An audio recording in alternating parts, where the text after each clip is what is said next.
specimen.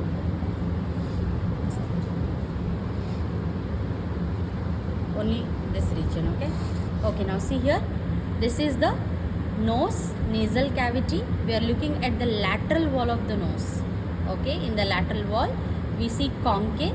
These are the nasal concha, the outward projections into the cavity of the nose. So we will see inferior nasal concha, middle nasal concha, superior nasal concha above it, and the space beneath it is called as meatus, okay. Now lift the middle concha. When you lift the middle concha, you will see an elevation here, okay. You can see this is all elevation which is punctured, okay. So we can say this is the ethmoidal bulla, okay. Bulla ethmoidalis or ethmoidal bulla we call it as. So once we puncture it, we enter into the air sinuses, okay, ethmoidal air sinuses. You can see that it is punctured and we entered into the ethmoidal air sinus. This is the ethmoid bone, okay. This is all ethmoidal air sinuses. You can see the cavity, okay, right. So you can see this is the inferior nasal concha, inferior meatus. From the inferior meatus you can see the opening of nasolacrimal duct, okay. So nasolacrimal duct, if we pass a probe through here, it enters into the medial angle of the eye, okay. Since it is not completely present here, we are not puncturing and showing you, okay. Now let us see at the pharynx. This is the nasopharynx. You can see the nasopharynx.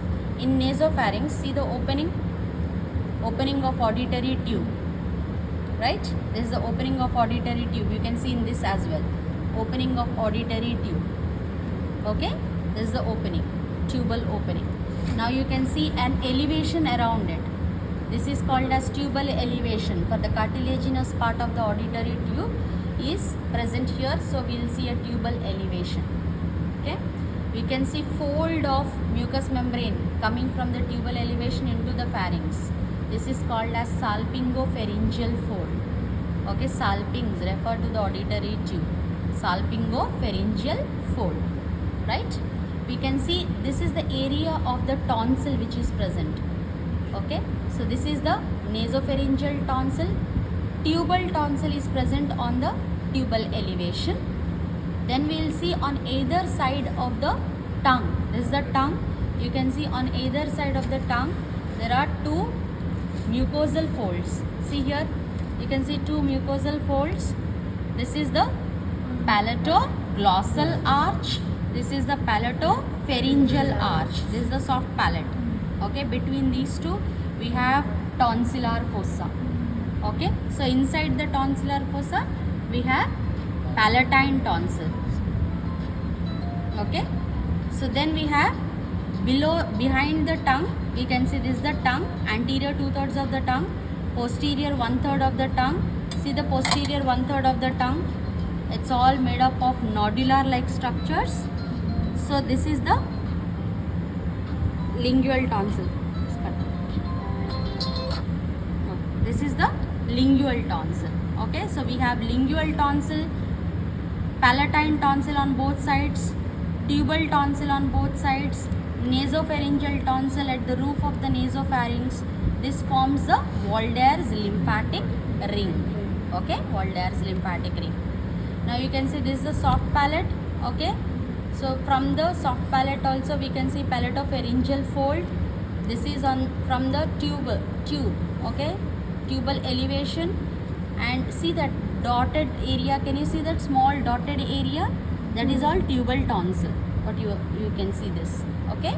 And see the salpingopharyngeal fold here. This is the salpingopharyngeal fold. We have salpingopharyngeus muscle inside it, okay. This is the palatopharyngeal fold. Inside that palatopharyngeus muscle is there. Palatoglossal fold, palatoglossus muscle is there, okay, right. Now see, when I pull this palatopharyngeus muscle, you can see a small raised elevation on the back of the pharynx. This is the raised elevation on the back of the pharynx coming from the palatopharyngeal fold, okay. This is called as Pesavant's ridge. Pesavant's ridge, it forms like a circle. So whenever we are swallowing, the soft palate is pulled upwards and backwards, closes the nasopharynx by the Pesavant's ridge, Okay, right? Thereby closing the nasopharynx, opening the oropharynx. Okay, now see here, this is the oropharynx. We have discussed Walder's lymphatic ring. Now this is the larynx. Okay, you can see epiglottis, okay, arytenoid cartilages, you can see arytenoid cartilages, epiglottic fold. So this forms the inlet of the larynx on both sides. Okay, so this is the epiglottic fold, and in that what do we have? Epiglotticus muscle. Okay, this is the laryngopharynx. When you are looking at laryngopharynx, see here, this is the cartilages of the larynx. Okay, here we have thyroid cartilage, here we have cricoid cartilage. You can feel the cartilage in your hands.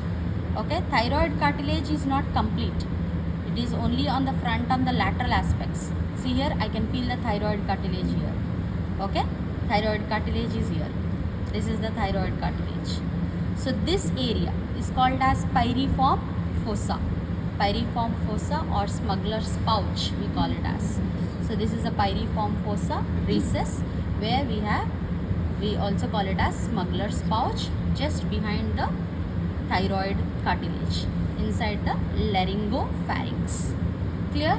So where usually foreign objects get stuck there. Okay, now inside the larynx, you see, this is the laryngopharynx. Now continues as, pharynx is finished, continues as esophagus below the level of cricoid cartilage. Here we have cricoid cartilage. Cricoid cartilage is a ring shaped structure, you can see the ring. Okay, so below this, larynx continues as trachea, pharynx continues as esophagus. Now inside the larynx, you see, this is the larynx. Okay, it is having, in interior of the larynx, we have seen there are two folds. Okay, false vocal fold and true vocal folds, that divides the interior into three portions, right? This is called as sinus of the larynx. Between the two folds we have space, this is called as sinus of the larynx. Okay, usually we have glands, mucosal glands inside the sinus, which secretes and keep this inner aspect moist. Okay, then you have the vestibular fold. The false vocal folds are also called as vestibular folds. The true vocal folds are present here. In this we have vocal ligament, okay, vocalis muscle, okay, vocal cords, right? Both vocal cords are present here. So these are the true vocal folds, which usually vibrate while talking. Okay, clear? Production of the voice happens here by vibration of the true vocal folds. Clear? Clear everyone? So whatever structures can be seen here, you will have to identify them. Okay, clear?